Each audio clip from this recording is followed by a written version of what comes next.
आता है हमारे पास नेक्स्ट चैप्टर प्राण काम्य रसायन पादम। और यहाँ पे सबसे पहले हम पढ़ेंगे रसायन के लाभ। तो यहाँ पे वैसे कुछ ज़्यादा इंपॉर्टेंट चीज़ें नहीं है, रसायन के लाभ बताए गए हैं, वो आप जस्ट हिंदी में रीड आउट कर लीजिएगा एक बार। तो यहाँ पे एक बार आप सेकंड जो लाइन है श्लोक की मिड में आप देखिए, यहाँ पे बताया गया है कि अनिल कफ पित्त साम्यकर। जो रसायन होते हैं वो क्या करते हैं, वात पित्त और कफ को सम करने वाले बताए गए हैं। और नेक्स्ट जो लाइन है उसके फर्स्ट में देखिए, थर्ड जो लाइन है श्लोक की, अंतः अग्नि संधूक्षणम। ये क्या करता है, रसायन क्या करता है, जो जठर अग्नि होती है उसको दीप्त करता है। ठीक है, बाकी आप खुद से एक बार इसको इसकी हिंदी रीड कर लीजिएगा। फिर इसके बाद आता है हमारे पास ग्राम्य आहार से हानि।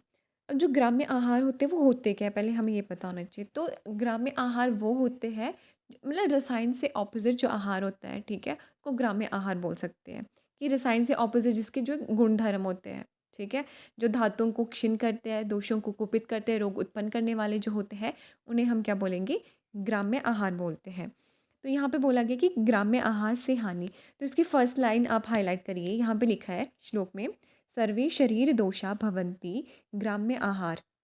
तो इसमें क्या बताया गया है, सभी जो शारीरिक वात आदि जो दोष होते हैं या रोग, वो ग्राम्य आहार करने से होते हैं।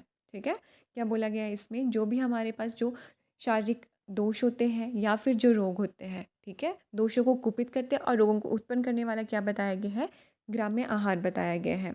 तो एक बार आप ऐसे देखिए यहाँ पे कि ग्राम्य आहार में क्या क्या आते हैं, अमल रस, लवण रस, कटु रस, क्षार, शुष्क शाक, सूखे मांस, तिल का चूर्ण, तिल का कलक, चावल का आटा, इन आहार द्रव्यों को खाने वाले, ठीक है, या फिर बोला गया नूतन जो शुक धान्य, शमी धान्य, विरुद्ध भोजन, असात्म्य भोजन, रुक्ष अन्न, क्षार प्रधान आदि जो भोजन होते हैं, ठीक है, उनको हम क्या बोलते हैं, ग्राम्य आहार बोलते हैं। ठीक है, आपको पता होना चाहिए, इसकी एक बार हिंदी आप पढ़ लेना, इंपॉर्टेंट नहीं है वैसे। फिर उसके बाद आता है हमारे पास आम्लिक घृत। अब आम्लिक घृत में यहाँ पे क्या बताया गया है, तो इसमें आपको इतना पता होना चाहिए कि थोड़ा सा कि क्या बताया गया है यहाँ पे। तो इसमें बताया गया है कि हमने आंवले लेने हैं, ठीक है, उन आंवलों का स्वरस लेना है। फिर 4 गुना इस पे क्या बताया गया है, गद्य पुराण के कलक से गाय के घृत को क्या करना है, हमने सिद्ध करना है। फिर गाय के घृत को हमने सिद्ध कर दिया, पहले आंवले के स्वरस से बोला गया है, गद्य पुराण कल्क से बोला गया है, ठीक है। फिर दूसरे में बोला गया है हमने विदारी कंद के स्वरस जीवंती के कल्क के साथ हमने घृत को सिद्ध करना है। सेकंड विधि ये बताई गई है। फिर उसके बाद बोला गया है कि 4 गुना दूध या बरियार का मूल अतिबला के क्वातिश तावर के कल के साथ इसको सिद्ध करना है। फिर उन्होंने बोला है कि इस प्रकार तीनों विधियों में से एक एक विधि से 100 बार या 1000 बार इस घृत को सिद्ध करके चीनी और मधु चतुरांश मिलाकर स्वर्ण के पात्र में या फिर चांदी के पात्र में या घृत भावित दृढ़ पवित्र मिट्टी के पात्र में रखने के लिए बोला गया है यहाँ पे। तो यहाँ पे आपको क्या बताया गया है, जो गाय का घृत होगा उसको हमने सिद्ध किससे करना है, तो आंवले के स्वरस से बोला गया है या फिर गद्य पुराण के कल्क से बोला गया है, या फिर बोला गया है इन्होंने विदारी कंद का स्वरस ले लिया या फिर जीवंती के कल्क के साथ। थर्ड इन्होंने बोला गया है गौदुक के साथ या बरियार का मूल हो गया या अतिबला के क्वाते शतावर के कल्क के साथ इसको सिद्ध करने के लिए बोला गया है घृत को। फिर इसमें बोला गया है कि जो ये आम्लक घृत होता है जब ये सिद्ध हो जाता है तो इसको क्या बोला गया है, कुटी प्रवेशिक विधि के अनुसार अग्नि बल के अनुसार प्रातःकाल 1 बार प्रतिदिन सेवन करें। श्लोक में देखिए जो सेकेंड लास्ट लाइन है यहाँ पे बताया गया है, इसको हाईलाइट करिए आप, यथा अग्नि प्रातः प्रातः प्रयोज्यते। तो यहाँ पे बताया गया कि अग्नि के अनुसार हमें प्रातःकाल 1 बार इसका प्रयोजन करना है। फिर उसके बाद इसमें नीचे नेक्स्ट जो लाइन है श्लोक की, वहाँ पे मिड में ऐसे देखिए कि यहाँ पे इसको भी हाईलाइट करिए, सर्व आम्य प्रशाम्यति। तो ये किसके लिए बोला गया है, कि सभी रोगों को शांत करने वाला बताया गया। तो किसके लिए बोला गया है, ये आम्ल घृत के लिए बोला गया है। ठीक है, और इस रसायन को लगातार 3 वर्ष तक सेवन करने से वृद्ध अवस्था से रहित होकर जो पुरुष होता है वो 100 वर्ष तक जीवित रहता है। अगर इसका 3 साल तक कोई मनुष्य रेगुलर बेसिस पे सेवन करेगा तो वो 100 वर्ष तक जीवित रहता है। फिर आप नेक्स्ट श्लोक देखिए, श्लोक नंबर 5। यहाँ पे बोला गया है जो फर्स्ट लाइन है, इसको हाईलाइट करिए, बृहत् च शरीरम गिरी सार सारम स्थिर इंद्रियम च अति बल इंद्रियम च। तो यहाँ पे ये जो उपमा है वो पूछी जा सकती है कि किसके लिए बोला गया है, किसकी रेफरेंस में बोला गया है। तो हमें पता होना चाहिए कि आम्लक घृत के बारे में बताया गया है। ठीक है, तो इसमें क्या बताया गया है, इसमें बताया गया कि जब कोई व्यक्ति आंवलक घृत का सेवन करता है तो उसका शरीर बेहद शरीरम, ठीक है, मतलब शरीर क्या होता है, विशाल हो जाता है। गिरी का मतलब होता है पहाड़, ठीक है, पहाड़ के समान क्या होता है, दृढ़ हो जाता है। स्थिर इंद्रिय, उसकी इंद्रिया स्थिर हो जाती है। च अति बल इंद्रिय, और इंद्रिया अत्यंत बलवान हो जाती है, ठीक है। फिर इसी के नीचे थर्ड लाइन, उस पर भी आप हाईलाइट करिए। स्वरो घनो घस्तन घस्त नित नित अनुकारी। तो यहाँ पे क्या बताया गया है, जो उसका स्वर होता है वो गाढ़े मेघों के गर्जन के समान अनुकरण करने वाला बताया गया है, ठीक है। तो ये दो उपमा किसके लिए बोली गई, किसके लिए बोली गई है, तो आपको पता होनी चाहिए, वो आमलक घृत के लिए बोली गई है, ठीक है। फिर उसके बाद आता है हमारे पास आमलक अवलेह। अब आमलक अवलेह में क्या बोला गया है, यहाँ पे देखिए आप। आमलकम सहस्त्रम पिपली सहस्त्रम संप्रयुक्तम पलाश तरुण क्षार ओदक ओत्रम, इसको आप हाईलाइट करिए। तो यहाँ पे क्या बताया है, यहाँ पे बताया है हमें कि जो आंवले हैं 1000 लेने हैं, पीपल वो भी 1000 लेने हैं। इन दोनों को हमने क्या बोला है, तरुण प्लाश के क्षार जल में डालने के लिए बोला गया है। मतलब बोला है यहाँ पे इसको अच्छी तरह से इन दोनों को हमने भिगो देना है, ठीक है। फिर इसके बाद बोला है यहाँ पे, जब ये अच्छी तरह से क्या हो जाते हैं, क्षार का शोषण कर लेंगे ये दोनों, तो उनकी हमने गुठली वगैरह अलग कर देनी है, उनको छाया में सुखा देना है। सुखाने के बाद इनका हमने चूर्ण कर लेना है। जब इसका चूर्ण हमने कर लिया तो उसमें हमने 4 गुना गाय का घृत और 4 गुना ही मधु इसमें मिला देना है, और 1/4 पार्ट इसमें हमने चीनी मिला देना है, और किसी मिट्टी के पात्र में हमने इसको रख देना है, और 6 महीने तक उसको गड्ढे में गड्ढे के अंदर उसको हमने गाड़ देना है, उसको मिट्टी के घड़े को। फिर उसके बाद बोला गया, जब 6 महीने के बाद उसको भूमि से निकालेंगे, और अग्नि बल के अनुसार केवल प्रातःकाल सेवन करने के लिए बोला गया है, और सायंकाल इसका सेवन नहीं करें। ये आपसे क्वेश्चन पूछा जाता है एग्जाम में, किस रसायन का सेवन चरक ने बोला गया है सायंकाल नहीं करने के लिए मना किया गया है, तो वो है आमलक अवलेह। इसका हम सायंकाल में सेवन नहीं करते हैं, इसमें सिर्फ इसका हम सेवन करेंगे प्रातःकाल। तो श्लोक में आप जो थर्ड लाइन है वो आप देखिए कि यहाँ पे बताया कि मात्राम खाद्येत पौर्वाहिकम प्रयोगो न अपराहिक। तो यहाँ पे बताया गया जो मात्रा है वो पौर्वाहिक में प्रयोग करनी है, मीन्स प्रातःकाल हमने प्रयोग करनी है, अपराह्न में नहीं करनी, मतलब सायंकाल में इसका हमने प्रयोग नहीं करना है। आता है हमारे पास नेक्स्ट पेज पे आमलक चूर्ण। तो यहाँ पे आमलक चूर्ण में क्या बोला गया है, यहाँ पे बोला गया है कि हमने 1000 उत्तम आंवले का स्वारस लेना है, और 1 आड़क आंवले के चूर्ण को 21 दिन तक वहाँ पे भावित कर देना है। जब वो चूर्ण अच्छे प्रकार से सूख जाएगा, ठीक है, तो उसमें हमने 2 आड़क मधु और गाय का घृत हमने मिला देना है, और उसमें चूर्ण के अष्टमांश हमने क्या लेना है, पिपली, और चतुर्थांश क्या लेना है, चीनी मिला लेनी है उस पे, और उसको घृत भावित मिट्टी के पात्र में रखने के लिए बोला गया है। और बोला गया है इसको कि प्रावृत ऋतु में राग की राशि में उसको गाड़ दें, ठीक है। प्रावृत ऋतु में बोला गया उसको राग की राशि में गाड़ लें, और वर्षा के अंत में अर्थात शरद ऋतु में उसे क्या करेंगे, राग से निकाल देंगे। और इसमें बोला गया है कि अग्नि के बल के अनुसार इसका सेवन करने के लिए बोला गया है। तो इस पर आपको जस्ट इतना पता होना चाहिए कि हमने आंवले कितने लिए, यहाँ पे 1 आड़क आंवले का चूर्ण ले लिया, और 1000 आंवले के स्वरस में उसको भावित करने के लिए बोल दिया गया है, ठीक है। और प्रावृत ऋतु में उसको राख की राशि में गाड़ देंगे, और शरद ऋतु में क्या करेंगे, उसको राख से निकाल देंगे। और इसकी सेवन कैसे करना है, हमने अग्नि बल के अनुसार इसका सेवन करने के लिए बोला गया है। फिर इसके विमर्श में देखिए एक लाइन बोली गई, सेकेंड लाइन, उसको आप हाईलाइट करिए। यहाँ पे बोला गया है कि यद्यपि यह चूर्ण नहीं है, यह अवलेह है, पर आंवले का चूर्ण इसमें प्रयुक्त होता है, अतः चूर्ण ही इसका नामकरण किया गया है। वैसे ये जो हमारे पास जो फॉर्मुलेशन बनी है वो अवलेह है, बट यहाँ पे आंवले का चूर्ण हमने यूज़ किया था, तो इसकी वजह से इसका नाम हमने आंवलक चूर्ण बोल दिया गया है। फिर उसके बाद नेक्स्ट आता है विडंग अवलेह, इस पे हमने कुछ नहीं पढ़ना है। फिर नेक्स्ट है आंवलक अवलेह, इस पे भी कुछ नहीं पढ़ना है। फिर उसके बाद आता है हमारे पास नागबला रसायन। अब नागबला रसायन में क्या बोला गया है, यहाँ पे धनवनी कुशातिर्णे स्निग्ध कृष्ण मधुर मृतिके। तो यहाँ पे क्या बताया कि धनवनी का मतलब होता है हमारे पास जांगल देश, ठीक है। तो यहाँ पे बताया गया कि जांगल देश में जहाँ पर कुशा उत्पन्न हो, और जहाँ की मिट्टी चिकनी है, काली है, मधुर है, पीली, ठीक है, ऐसी भूमि जो विष रहित हो, ठीक है। आप एक बार इसकी पढ़ लेना, हिंदी पढ़ लेना, ठीक है। तो ऐसी ऐसी जगह से हमने क्या लेना है, नागबला लेना है, ठीक है। और इसमें बताया गया है जो श्लोक है उसकी थर्ड लाइन पे देखिए, आप इसको हाईलाइट करिए।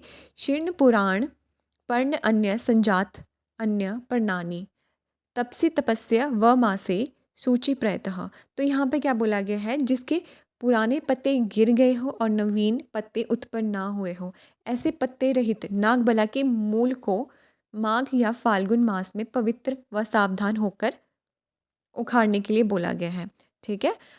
पत्ते रहित नागबला का हमने मूल लेना है। कब लेना है? माघ और फाल्गुन मास में। यहाँ पे हिंदी में आपके पास माघ और फाल्गुन मास बताया गया है, और श्लोक में यहाँ पे बताया गया तप तपस्या, ठीक है। तप तपस्या बोला गया है। तप तपस्या मास में हमने क्या बोला गया, इसको निकालने के लिए बोला गया है। इसके हम अच्छे से उसको धोएंगे नागबला के मूल को, और अच्छे से उसको पीसेंगे। फिर उसका क्या करेंगे, एक आम्र या एक पल या एक कश लेकर दूध में घोलकर प्रातःकाल एक बार सेवन करने के लिए बोला गया है। मात्रा कितनी बताई गई है? एक पल लेंगे, एक अक्ष, एक आम्र, ठीक है। फिर इसको दूध में घोलेंगे और प्रातःकाल इसका सेवन करने के लिए बोला गया है। या फिर इसको बोल सकते हैं कि हम इसका जो चूर्ण है उसको मधु और घी के साथ मिलाकर भी खा सकते हैं, ठीक है।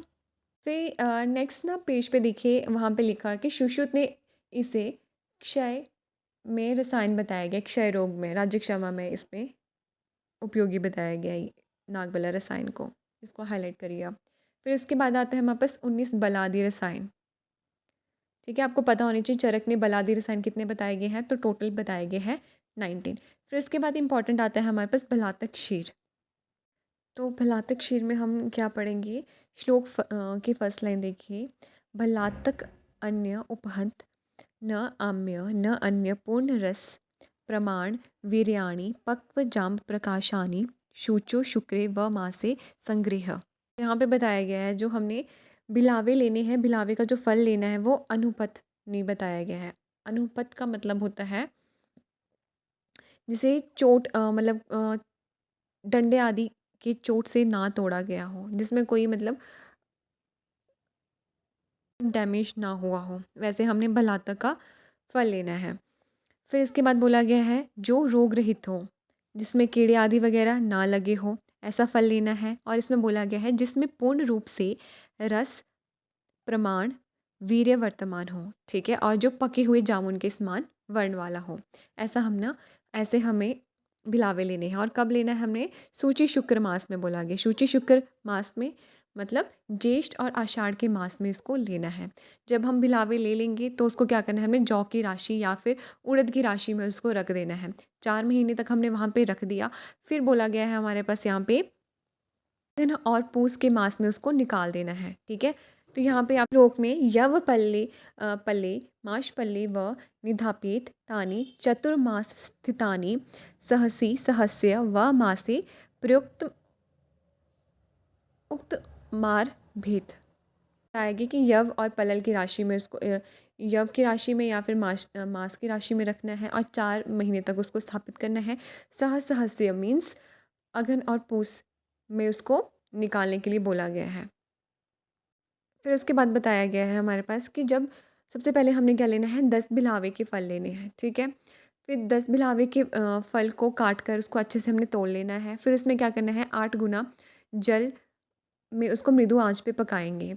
बिलावे के फल लिए, उसको हमने तोल लिया, फिर 8 गुना जल लिया, उसमें हमने मृदु आंच पे उनको पका दिया।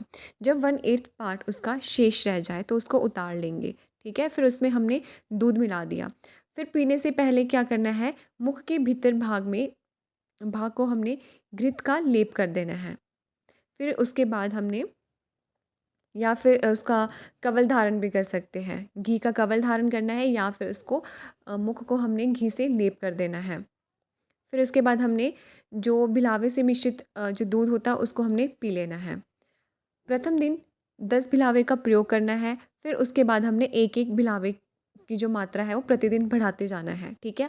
और तब तक बढ़ानी है तब तक वो 30 ना हो जाए, मतलब 10 से 30 तक ना हो जाए। 30 के बाद बिलावे की संख्या बढ़ानी नहीं है। फिर उसके बाद हमने क्या करना है, उसको फिर से एक एक बिलावे की संख्या घटानी है, और तब तक घटानी है जब तक वो 10 बिलावे तक पहुंच ना जाए। ऐसे करके हम टोटल जो है 1000 बिलावे का प्रयोग करते हैं। फिर बोला गया है कि इस पूरी विधि में जितना टाइम हमें लगेगा, जितने दिन हमें लगते हैं, उससे 2 गुना ज़्यादा दिनों तक हमने क्या करना है, दूध के साथ ही भोजन करना भोजन करने के लिए बोला गया है। मतलब यहाँ पे जो संसर्जन काल है वो कितना बताया गया है, 2 गुना, ठीक है? और किसके साथ करना है हमने, यहाँ पे दूध के साथ भोजन करने के लिए बोला गया है। इन शॉर्ट एक बार हम देखेंगे कि क्या-क्या बोला गया है भलातक शेर में। तो यहाँ पे बोला गया मेन संग्रह काल बताया गया है इसका सूची शुक्र मास मीन्स ज्येष्ठ और आषाढ़। सेवन काल इसका बताया गया है सहस्त्र, अगहन या फिर पूस, ठीक है। फिर इसके बाद बोला गया है कि यहाँ पे 10 बिलावे से स्टार्ट करना है 30 बिलावे तक। पहले तो हमने बोला गया है जब 10 बिलावे से एकदम से स्टार्ट करना है 30 बिलावे तक। 10 के बाद हमने एक एक इंक्रीज़ करना है ईच डे। फिर इसके बाद हमने बोला गया है जब 30 तक पहुँच जाएंगे तो फिर हमने एक एक डिक्रीज़ करना है 10 बिलावे तक। ऐसे करके टोटल हम कितने यूज़ कर लेते हैं, 1000 बिलावे का हम यूज़ करेंगे। और जिसका परिहार काल है वो इन्होंने बोला गया है कि इसे 2 गुना बताया गया है। और उस परिहार काल में हमने दूध के साथ ही भोजन करने के लिए बोला है। फिर आप ना साइड पे एक और चीज़ लिखिए कि वाग्भट है, वाग्भट ने भलातक क्षीर जो है उसमें क्या बताया गया है? उन्होंने बोला गया है, उन्होंने बताया गया कि हमने 8 मात्रा से स्टार्ट करना है 40 मात्रा तक। बिलावे की 8 मात्रा से स्टार्ट करना है 40 बिलावे तक। और सुश्रुत ने बताया गया है 1 बिलावे से स्टार्ट करना है कितने टोटल 70 बिलावे तक हमने यूज़ करना है। चरक ने कितने बताया है 10 बिलावे से स्टार्ट करना है 30 बिलावे तक। वाग्भट ने 8 बिलावे से स्टार्ट करना है 40 बिलावे तक। और सुश्रुत ने बोला है 1 बिलावे से स्टार्ट करना है 70 बिलावे तक।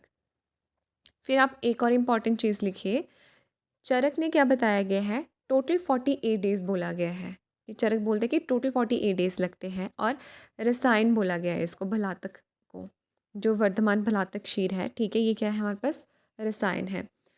वाग्भट बोलते हैं 49 डेज़ लगते हैं, ठीक है, और उन्होंने भी इसको रसायन ही बोला है। सुश्रुत है, उन्होंने इसको बोला है कि 35 डेज़ लगते हैं टोटल, ठीक है, और उन्होंने बोला ये अर्श में इसका उपयोग किया जाता है। और चक्करपाणी बोलते हैं 55 डेज़ लगते हैं, और इसको भी इन्होंने रसायन ही बोला है। फिर उसके बाद आता है हमारे पास भलातक शौद्र।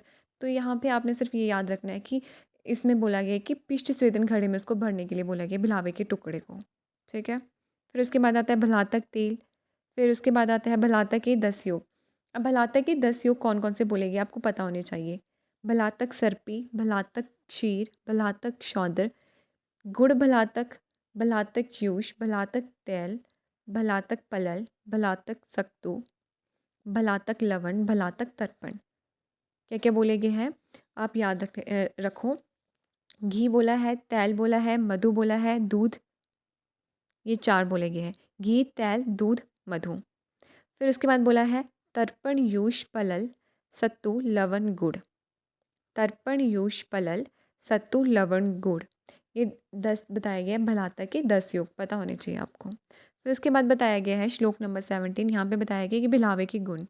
बिलावा अग्नि की तरह तीक्ष्ण पाक उत्पन्न करने वाला होता है, किंतु यदि उसका विधिपूर्वक प्रयोग किया जाए तो अमृत के समान लाभ करने वाला होता है। यहाँ पे इसमें इम्पोर्टेंस बताई गई कि बिलावे के क्या गुण होते हैं।